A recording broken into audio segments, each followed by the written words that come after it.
Hello, this is Matt on the Moon Lambeau channel. 63 million XRP moved involving Jed McCaleb as XRP whales start accumulating. Now, of course, Jed McCaleb, I'm sure the vast majority of you are aware of his background, but there's always new people coming on board here and entering the XRP community. So just to be clear, Jed McCaleb is one of the co-founders or co-creators of the XRP ledger. He's actually the brainchild of the whole thing. He's the guy that actually came up with it. He was an early Bitcoiner and thought, hey, maybe there's a better way to have something kind of like Bitcoin, but that functionally works better, uses less energy, more efficient, all that good stuff there.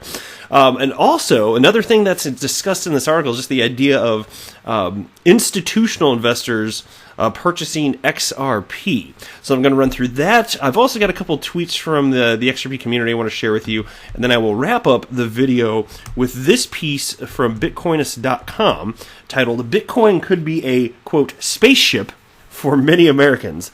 And that's from Binance US CEO. That's Catherine Coley, and she, the CEO of Binance US, used to work over at Ripple and is definitely still a fan for the use case of XRP as a bridge currency.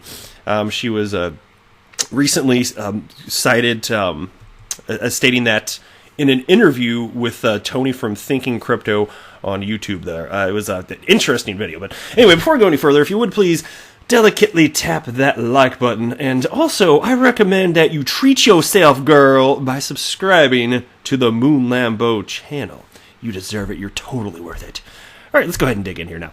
Digital asset investors holding mammoth-sized amounts of crypto are known as whales and are believed to be able to impact prices on the crypto market by moving them up or down. Yeah, well, I'll tell you what. For any cryptocurrency that is, not particularly liquid, like there's not much in terms of market cap, it can be kind of easy to manipulate. But the larger the cryptocurrency, the harder it is to do it, because the more costly, the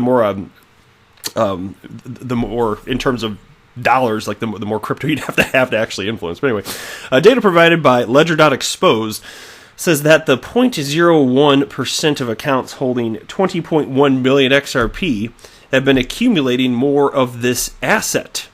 Meanwhile, Whale Alert detected a gargantuan amount of XRP sent to the former Ripple CTO Jed McCaleb, and you can see those are a few transactions on the screen. The Twitter bot Whale Alert has spotted two massive XRP transactions conducted in the past few hours. 22 million XRP was transferred between wallets of the Bithumb crypto exchange, totaling $5.3 million. The second transfer was made to Jed McCaleb's wallet. McCaleb is a co-founder of Stellar Lumens and a former CTO of Ripple. The amount sent to his wallet was 41.2 million XRP, totaling $9.9 million.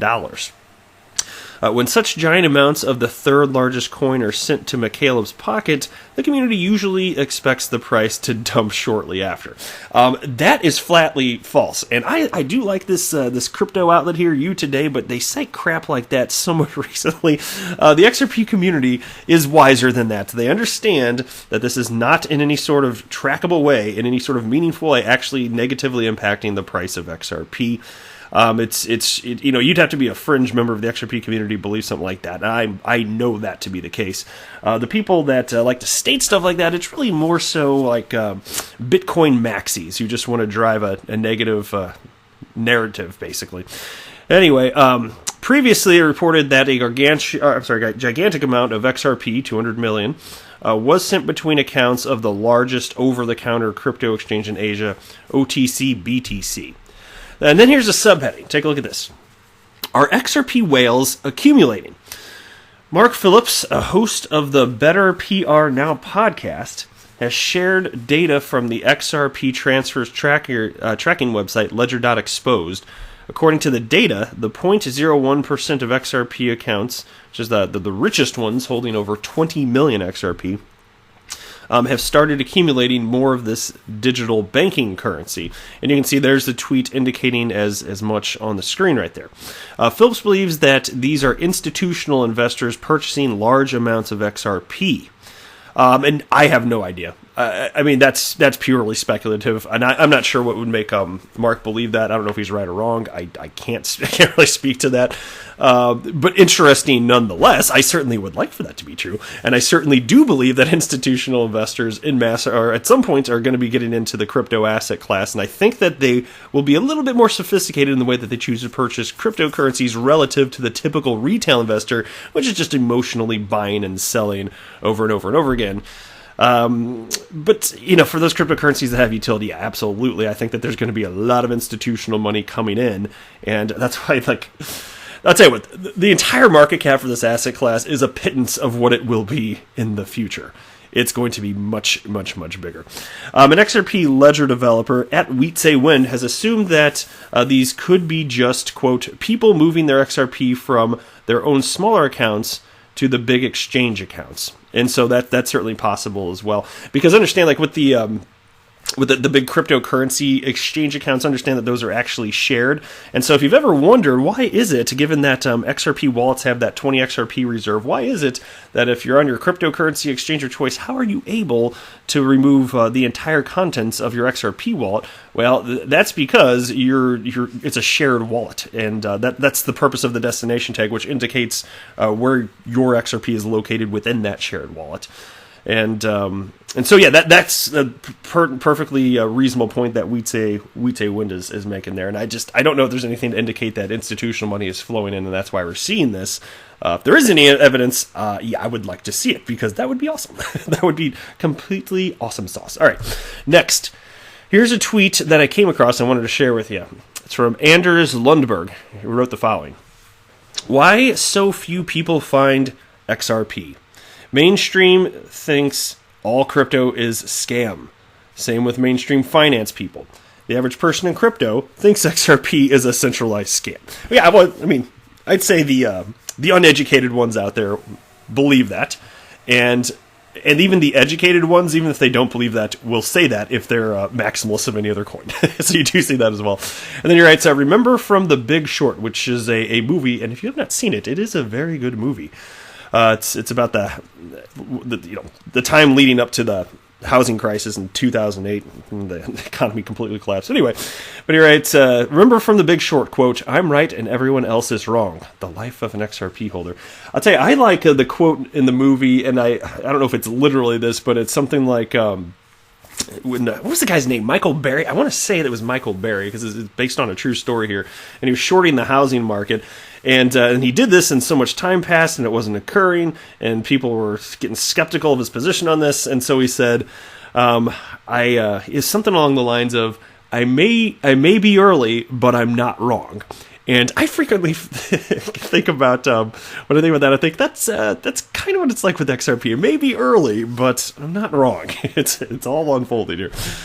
Next, here's a tweet from @XRP Moonshine. I came across this and wanted to share it with you. And he writes, my opinion, XRP will likely take the #1 spot in the crypto space within the next 3 years. #XRP.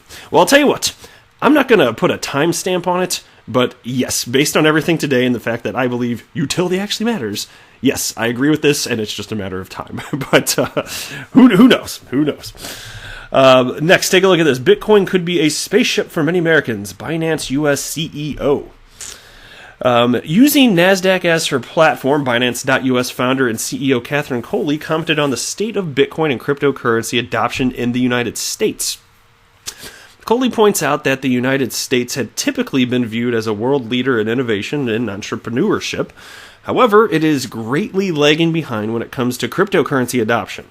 But while there are many crypto enthusiasts in the States, she says that adoption is pitifully low. And here's a quote. While 55% of Americans own stocks, only about 6% own Bitcoin.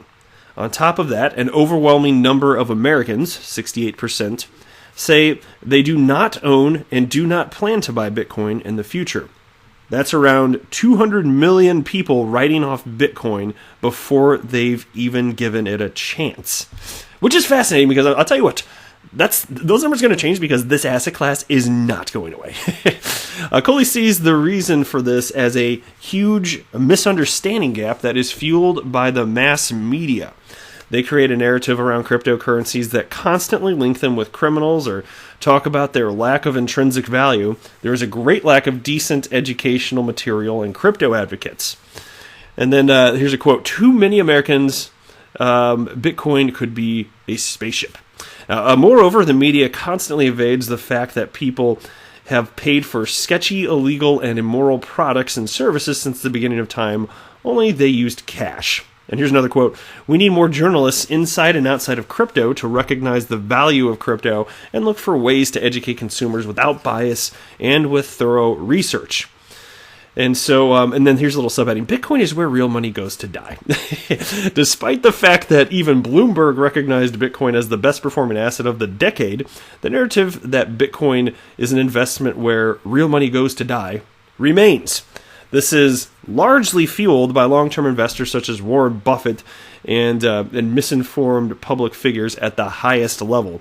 This, Coley points out, is a great shame since investors could take advantage of diversifying their portfolios when the traditional markets go down.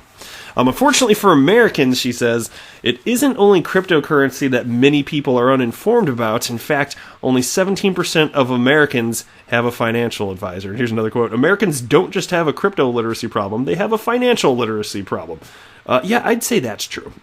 Definitely a lot of financial literacy issues going on. But anyway, that's it for this video. I am not a financial advisor. Do not buy or sell anything because of anything that I say are right. That would be a very, very, very bad idea. Until next time, to the moon, Lambo!